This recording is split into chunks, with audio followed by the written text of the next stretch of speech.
नमस्कार श्रोते हो. श्रावण महिन्यातला चौथा सोमवार म्हणजेच दिनांक 18 ऑगस्ट 2025 रोजी येणारा चौथा सोमवार श्रावण महिन्याचा, याच्याबद्दल थोडक्यात माहिती जाणून घेणार आहोत. श्रावण म्हणजे भक्तीचा, उपासनेचा, व्रतांचा महिमा.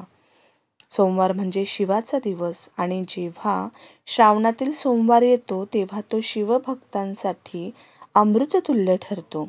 श्रावण महिन्यातील प्रत्येक सोमवाराला विशेषत्व का आहे ते समजावून घेऊया. समुद्रमंथनात हळाहळ विष बाहेर आले. ते संपूर्ण विश्वाला नाशक होते तेव्हा देव दानव घाबरले.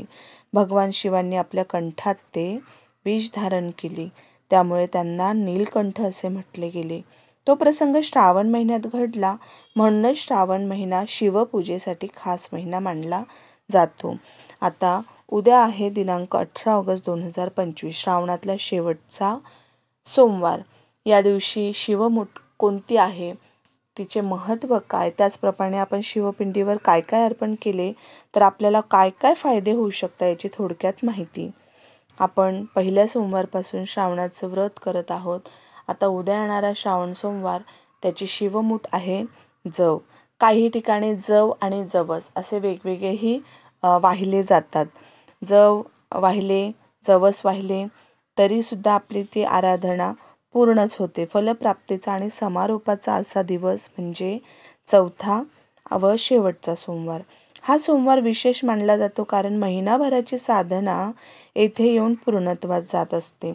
जसा शेतकरी बी पेरतो, त्याला पाणी देतो आणि नंतर पिकाची कापणी करतो, तसेच श्रावणातील शेवटच्या सोमवारी शिवभक्ताला साधनेचे फळ मिळत असते. हा दिवस म्हणजे समारोपाचा सोमवार मानला जातो. लोक या दिवशी मोठ्या प्रमाणावर रुद्राभिषेक, दुग्धाभिषेक, पंचामृत स्नान करत असतात. आता महादेवाला नेमकं काय अर्पण करावं? जल, त्याच्यात शुद्ध गंगाजल, विहिरीचं पाणी आपण अर्पण करू शकतो. दूध, मनःशांती आणि संततीसाठी. मध, सुख समृद्धीसाठी. दही, सौभाग्यासाठी. साखर, गोडी व स्नेहासाठी. बेलपत्र शिवाला अतिशय प्रिय आहेत. धतुरेचे फूल, आकडेची पानं विषनाशक व अर्पणीय आहेत.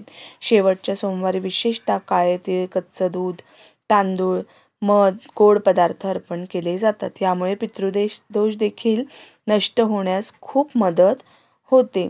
अपार पुण्य मिळते. श्रावणातला हा सोमवार अतिशय महत्त्वाचा असा आहे.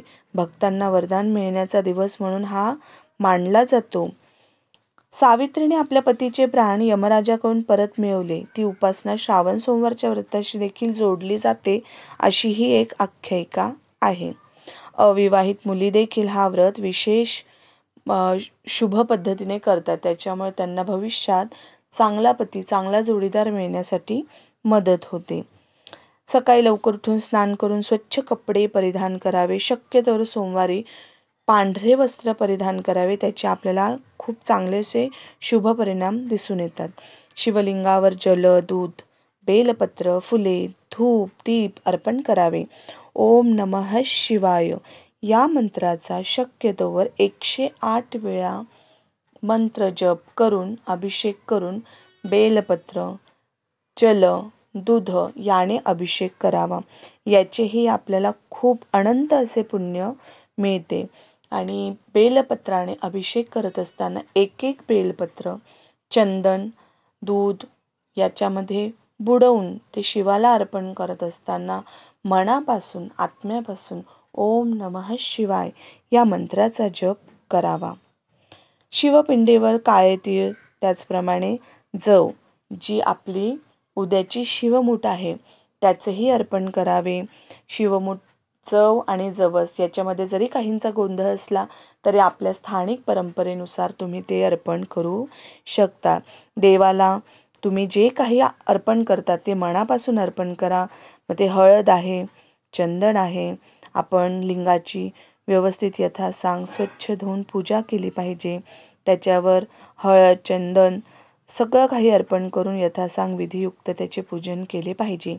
ह्या महिन्यामध्ये अजून एक उपाय, काही ठिकाणी जर आपल्याला ब्रह्मकमळ मिळालं, गोकर्णे मिळालं तर तेही तुम्ही शिवास अर्पण करू शकतात.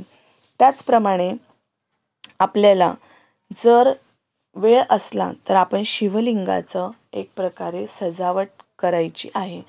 येणारा हा चौथा सोमवार श्रावणातला हा शेवटचा सोमवार असल्या कारणाने आपण या दिवशी आपल्या ज्या काही अडलेल्या गोष्टी आहेत त्या पूर्णत्वास नेण्यासाठी, शिवाची उपासना करण्यासाठी शिवलिंगाला स्वच्छ धुवून त्याची यथासांग सजावट करणं देखील आपल्याला अधिक पुण्य मिळवून देत असतं. आणि ते केल्यानंतर आपल्या ज्या काही विधियुक्त पदार्थांचा आपण अभिषेक करत असतो त्याचं अभिषेक करावं. त्याच्यामध्ये दूध, दही, तूप, मध, बेलपत्र, त्याचप्रमाणे गोकर्णाची फुलं, ब्रह्मकमळ जर तुम्हाला ह्या महिन्यात कुठं मिळालं तर आवर्जून तेही तुम्ही शिवपिंडीवर वाहण्याची संधी सोडू नका. कारण ब्रह्मकमळ आणि शिव यांचंही नातं अतूट आहे. श्रावणामध्ये काही भाग्यवान लोकांच्या घरी ते ब्रह्मकमळ येते. अतिशय दुर्मिळ आणि अतिशय भाग्याची अशी ती एक कृपा आहे शिवाची. ज्यांच्या घरी ब्रह्मकमळ श्रावण महिन्यात उमलते त्यांच्यावर विशेष करून भगवान शंकराची कृपा आराधना असते. थोडक्यात म्हणजे आपल्या यथाशक्ती वेळेनुसार आपण भगवान शंकराची उद्याला विधिवत पूजा करायची आहे. श्रावणातला हा सोमवार आपल्याला अनेक पटीने पुण्य देणारा आहे. त्याच्यामुळे वेळात वेळ काढून शिवजलाभिषेक, दुग्धाभिषेक, पंचामृताने अभिषेक करण्याला विसरू नका. जर तुम्हाला वेळ असेल तर रुद्राभिषेक, त्याचप्रमाणे रुद्राध्यायाचं पठण, त्याचप्रमाणे शिवलीलामृताचा 11वा अध्याय वाचायला विसरू नका. कारण याच्यानेही आपल्याला आपल्या ग्रह कुंडलीत काही जर दोष असले तर ते निवारण्यास नक्कीच मदत होते. वाचन केल्याने आपली संस्कृती आपल्याला कळते आणि आपल्या ज्या काही अडचणी असेल त्याच्यावर मात करण्यालाही उपयोग होतो. मंत्र, साधना, जप, तप हे आपल्याला मानसिक आणि आध्यात्मिक शक्ती पुरवत असतात. त्याच्यामुळे शक्य होईल तेवढं आपण अभिषेक करण्याचा प्रयत्न करा. त्याचप्रमाणे जर शक्य असेल तर रुद्राध्याय, जलाभिषेक, रुद्रपठण, रुद्राभिषेक आणि शिवलीलामृताचं पठण करायला विसरू नका. यथासांग शिवाची आराधना करा. शिव हा भोळा सांब आहे. आपल्यासाठी तो नेहमीच उभा आहे. आपणही त्याची सेवा करून त्याचे कृपाशीर्वाद मिळूया आणि उद्याच्या श्रावणातल्या शेवटच्या सोमवारी यथाविधी गळती लावून शिवाभिषेक करण्याचा प्रयत्न करा. आपल्या यथाशक्तीप्रमाणे शिव आराधना करण्याचा प्रयत्न करा. हा श्रावण महिना तुमच्या सर्व मनोकामना हा श्रावण महिना पूर्ण करो. सांब सदा शिवार्पणमस्तु.